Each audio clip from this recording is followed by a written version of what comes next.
Malaki ang pangako ng Philippine Sports Commission para sa sports development sa bansa. Mula sa mas malaking pondo, meron pang mga regional training centers, hanggang sa mas mataas na mga insentibo daw para sa ating mga atleta. Pero ang tanong, pantay-pantay nga ba ito sa lahat ng sports discipline? At paano masisiguro na magiging tuloy-tuloy ang pag-unlad ng Philippine sports? Nang tanungin namin ang taong bayan kung sapat bang ibinibigay na suporta ng ating gobyerno para sa ating mga atleta, ang sabi nila. Siguro sa different sports, siguro hindi pa enough. Siguro, tingin ko lang naman din, at more on yung funds na pumunta siguro from government is from basketball. So parang sa ngayon, yun yung parang doon tayo nakapuntos siguro. Siguro, mas more on mag-focus siguro tayo sa yung mga different sports na yung nakakapag-medal. Para sa akin naman po, sapat naman din po kasi makikita mo naman din po sa kanila yung suporta sa team atleta, lalo yung national team, pinapakita din talaga nila yung suporta. Though nakikita man naman na like pati-okay na binibigyan ng support yung sports here in the Philippines. But I think kulang pa rin kasi since yung iba sa yung mga grassroots training, konti pa lang din yung mga gumagawa nun. So I think hindi man siya buo but nagsisimula na to. So for me, it could be better. For me, hindi sapat yung binibigay ng gobyerno para sa ating mga atleta dahil nakikita natin sa venue pa lang dito sa ating bansa, hindi siya standard sa mga international competition, which is dagdag problem yun sa ating mga athletes dahil ibig na nakapag-focus na sila sa kanilang performance sa laro nila, nadadagdagan pa dahil mag-adjust pa nila yung kanilang sarili sa pag-adjust ng nakasanayan nilang venue at sa standard na venue sa international. Para talakayin yan, makakasama natin ngayong umaga dito sa studio ang sports lawyer at safe sports advocate, Attorney Albert Agra. Good morning, Attorney Al. Yes, Alberto. Alberto No Agra. one calls me Albert. Ano ba yung calls si Albert? Al or Alberto. buong buo. Okay. Al or Alberto. Alberto. Bawal din yung Bert. Ay, hindi naman bawal pero hindi ko nakasanayan. Magandang Baka umaga. habla ka ni Okay. Attorney. Hindi naman. Apologies. No, walang Yung problema. wife ninyo, sir, pagkagalit sa inyo, Berto, Daddy pa rin ang tawag. Nasa tono na lang yan. sa tono na lang. Sir, do you agree we're too basketball-focused pa rin? I think because I'm involved sa sports, nakikita ko naman yung expansion ng sports development, not just in basketball. For example, even without full government support, ang lakas ng pickleball ngayon. Maraming ibang sports na yumayabong. And again, yung iba dito talagang private sector-led.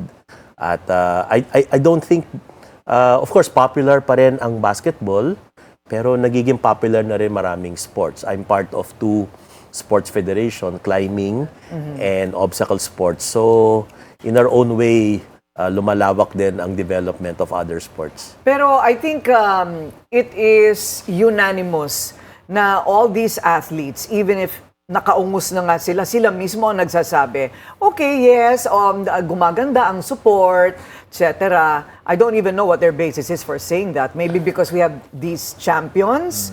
But these champions became champions without government support. Hindi ko naman siguro masasabing without. Merong support like sila, of course, sa gymnastics, si Alex Ayala, sa athletics, like EJ Obiena. Meron namang support because these are national athletes. Of course, mahalaga nilang role ng magulang.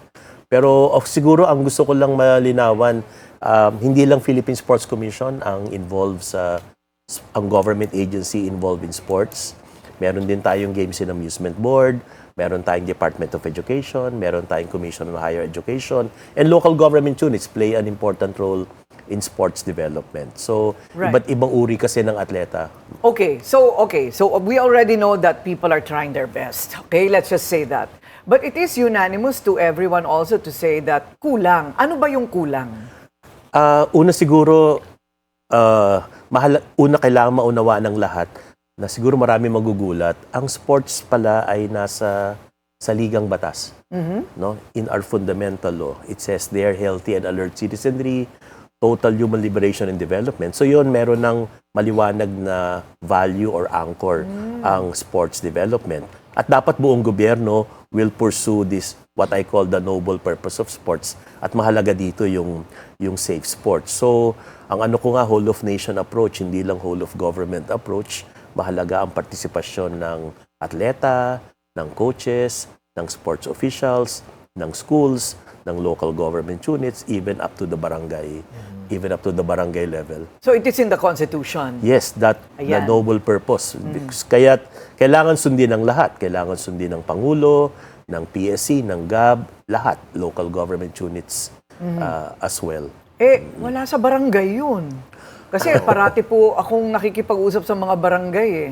So wala sila niyan. Unfortunately, at the barangay level, may mandato sila ng annual pabarangay, annual games at the city municipal level. Pero that's the minimum because that's required under the law. And I think kailangan tayo to go beyond the minimum at wag maging Manila-centric din ang mga activities, ang mga sports activities. Kaya ngayon, sinisikap na lumawak talaga at lumalim ang sports development. Kasi ang sports ay hindi lang pang sports. Naniniwala ako na ang sports can contribute to progress, to development, character building. Yes, Napakahalaga yan. yes. Can you imagine a country where most are athletes? Ang galing, ano? Hindi ba? So, malayo pa tayo sa Japan. I think may mga sports na lamang tayo, may mga sports na lamang ang Japan, may mga sports, halimbawa lamang ang Indonesia. Kasi lahat naman nangangarap na maging competitive at world class. Pero again, for me, ang sports hindi lang for elite athletes. No? Napakahalaga ng grassroots. Hindi lang sa kabataan. At ngayon, kasi I'm also involved in masters and seniors sports development, wag nating kakalimutan ang masters and senior citizens like myself in terms of sports development. Meron ngang weightlifter na lolo eh. Yes. Oo, may nagawa kaming istoryang ganyan. Na-interview natin. When I joined one event, yung athletics, because I'm a thrower, merong javelin thrower from Asia na 104 years old. I'm dying. Really? Yes. No way. Yes, at wala siyang kalaban for that particular event. Kailangan lang for javelin tumusok yung kanyang javelin sa lupa to make it count. Pero may 104, may 94. Kailangan talaga from kabataan, teenager, adult, and masters and seniors, tuloy-tuloy ang development for sports. Tsaka tuloy-tuloy yung practice. No? Pwedeng secret to longevity pala yan, sir, no? Yung sports. So. Yes, at marami ngayon nai-injure kasi wala silang foundation. Kailangan kasi masuportahan with strength and conditioning. Kaya napaka-holistic ng approach. Well, there was a time talagang, di ba, Willard, na wala, Jaworski lang ang kilala nating atleta, right? Okay, noong mga panahon na yon. Basketball lang. Puro basketball ba? Lahat ng barangay may paliga, basketball. Di ba? May court sa gitna ng kalye. Correct. Okay? Pero where have we proven to be champions of the Filipinos? If you look at our icons, of course, tennis, Boxing. of course, billiards, bowling, weightlifting. Meron pa nga, sir, baseball. May baseball, Yes. esports, we're excelling, chess, we're excelling. Women's volleyball. Women's volleyball. So, track and field, marami rin. At the Southeast Asian level, Asian level, etc. So, wag nating kakalimutan yung recreational sports kasi ang sports ay para sa lahat, hindi Ano lang po para yun, sa... mahjong? Sabong. Sabong? Mahjong? Hindi, like, for example, pickleball, ang lawak na, kulang na nga raw ang courts sa buong Pilipinas. So, But this is mainly private sector which is good. ang pickleball. May federation na rin naman for pickleball. May mga professional leagues na rin. So, again, tulong-tulong, whole of nation nga, Corina and Willard. Attorney Al, anong marerecommend mo? Halimbawa, may isang batang may pangarap at yung mga magulang, ano ang dapat nilang gawing first step para makakuha ng sapat na suporta financially? In terms of events, maganda Batang Pinoy. Kasi ano yan, 8 to 15. In fact, may Batang Pinoy this year. Then sasali ka sa palarong pambansa. No? Then baka gusto mo maging student athlete. no, sa iyong universidad. Then pwede kang maging elite athlete, national athlete representing the flag. And maybe later on, pwede kang maging professional athlete. So meron ka namang journey na pwedeng tahakin, pero syempre mahalaga nga ang government support from various government agencies. At marami ngayong mga pagkakataon na nagtutulong-tulong, halimbawa ang Philippine Sports Commission with, let's say, Manila government, Quezon City government, Cebu. And together with the private sector, mahalaga din ang role ng private sector in terms of investment, in terms of facilities. So, talagang ang whole of nation, hindi pwedeng isa lang. Hindi ba nga sabi nila, because the Philippines is made of so many islands and our topography is diverse. Merong mga batang lumaki sa tabi ng dagat. So doon tayo hahanap ng swimmers. Merong mga batang Aita na nakatira sa bundok. Doon tayo hahanap ng mga track and field tsaka weightlifters. So pero parang walang ganon ka-focused na programa ang gobyerno. Mahalaga ang database. I think, syempre may mga tama yon, no? May mga lugar na dito tayo mag-excel. Hindi naman palagay ko may priority bawat lugar. Hindi lalabas na sa isang lugar, sa isang probinsya, lahat ng sports dapat nandun. So pwede namang selected per region. Depende yan sa, syempre, sa priority ni mayor, priority ni governor, priority ng LGU, and together with national government agencies. Kaya ngayon, ang dami ng sports facilities, regional sports facility. Kakagaling ko lang sa Philippine Military Academy. PSC will support a number of sports sa PMA and sa sport climbing, which I'm part of. Kaka-approve lang nung grant ng PSC to sport climbing to put up a speed wall because we don't have one in the Philippines. What is climbing? Ano po ba itsura nung Olympic climbing? Yung may tatlong discipline siya, yung speed wall, pabilisan. Yung wall. Yung may wall, para siyang wall climbing. Kaya hopefully mag-excel din tayo doon. Kulang lang ng facility, pero ngayon nga may commitment ang PSC for a speed wall. So hopefully... Yung mga bata sa bundok? Oo. At delikado rin yung sport climbing sa mga akyat bahay. But again, Iba naman yun. but again, physical, emotional, social, psychological, napakahalaga. Wag nating kakalimutan ng psychological development of athletes. Pero dapat yata talaga nagsisimula yan sa bata pa lang. Kasi with my own children, 5, 6 years old, we let them try everything because we have the means. Yes. No? Pinagta-try out namin yan. 6 years old pa lang, 5 years old. But the poor public school kids, they don't have that kind of support because yung mga magulang nila yung kakainin muna nila ang inuuna, no? Correct. So we've seen athletes in the past publicly complain about ito na nga yung delayed support. Pagka magaling na sila, tsaka sila mapapansin ng gobyerno. Disputes with their National Sports Association, funding issues. So, should there be a champion in legislation? Yes, meron tayong committee sa House of Representatives at sa Senate.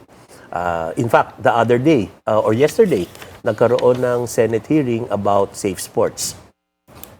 Because of what happened to Ateneo. So, kasi regarding safe sports, if I may get into that, wala kasi tayong batas sa safe sports. Ay, wala. Yung ating Student Athlete Protection Act, which protects athletes, walang mention about safe sports. It only talks about reasonable benefits and residency. Insurance. Walang mention of safe sports. Yung batas kung saan ginawa ang Philippine Sports Commission and the benefits for athletes, no mention also of safe sports. Kaya ngayon napapanahon na because of what happened at marami nang naging insidenta sa sports. What would a law for safe sports kind of look like? How would it be worded? Number one, define it. Na hindi lang define siya it. physical, emotional, etc. It covers all stakeholders, including athletes. Then ano yung mga values, ano yung mga procedures, ano yung mga penalties, gagawa ka ba ng komite, etc. Pero considerations also. And of course. Like for example, you don't know how to swim. Hindi ka marunong mag-swimming pero ipagsiswimming ka sa dagat. Hindi pwedeng ipilit, dapat. Oo.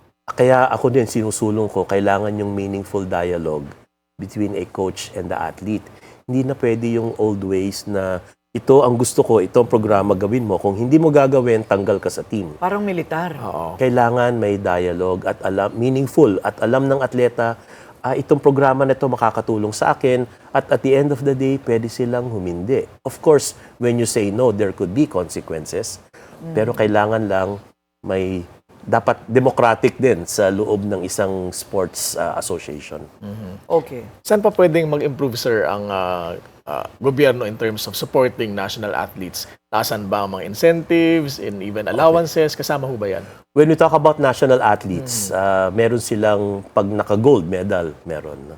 By the way, FYI, alam nyo ba, pag Paralympia, nakakuha ng gold, kalahati lang ang makukuha nila sa isang atleta without disability. And that is in the law. And dapat yun baguhin. So halimbawa, Carlos Yulo got 10 million, Hidilyn Diaz 10 million. What if meron tayong Paralympia, naka-gold, 5 million lang ang makukuha niya. And that is in the law when we talk about benefits. In terms of incentives like allowances, it's the call of the Philippine Sports Commission when we talk about national athletes. When we talk about student athletes, kailangan reasonable ang benefit kasi isa sa mga prinsipyo sa Student Athlete Protection Act, wag natin i-commercialize ang mga student athletes kasi they are first and foremost students, not athletes. Well, guess what? There is no party list for the disabled in Congress. Well, right now. Wala pong nagre-represent sa kanila. Yes. Oo. I mean the persons with disability. Correct. So, again, talking about sports, sports is for everybody, whether male or female, whether Metro Manila or outside Metro Manila, of course, LGBTQIA community, athletes with and without disability, young and not so young. So talaga, ang sports talaga ay para sa lahat, hindi lang sa iilan. At mandato nga yan sa ating saligang batas. Matapos po ang makabuluhang usapan natin, oras na para alamin naman natin ang pananaw ng ating mga manonood online. Sama-sama nating alamin, sapat na nga ba ang suportang binibigay ng ating gobyerno sa sports development at ng mga atleta? Ano sabi nila online? Sabi ni Chen Ni, nakaw everywhere kasi ng mga politiko sa gobyerno. So, kaya laging ang Pilipinas. Or nga. Oo, kahit maraming mahusay na mga Pinoy na atleta tayo, sayang. Sabi naman ni Marlo N. Dados, sa basic needs such as medical health services, nararamdaman na ba? Tapos sa sports and other curricular activities pa ba, maaasahan pa tayo dyan? Wala. The government can do better. Sports can uplift Filipino pride here and abroad. Sports can redirect the youth's focus on gadgets and vices. Sports can instill discipline, respect, and honor. So hopefully, government sees sports, arts, and music. Sabi naman ni Dennis Legaspi de la Cruz, hindi. Wala ngang grassroots program para sa development ng mga athletes or coaches na magde-develop ng mga players. Ayan. Tingnan mo na lang yung mahuhusay nating mga manlalaro. Kung anong bansa ang nire-representa nila, kung maganda ba ang suporta sa sports ng gobyerno, aalis pa kaya yung mga yon? Maganda talaga yung may peg hindi ba? So, alam ko China is very focused on sports, di ba? China, Japan, ganyan. So anyway, marami pong salamat sa inyo pong kaalaman. Again, it's a journey at maraming salamat sa pagkakataong magpaliwanag tungkol sa batas sa sports. Okay. Attorney Attorney Alberto Agra. Thank you so much, Okay. sir. Thank you.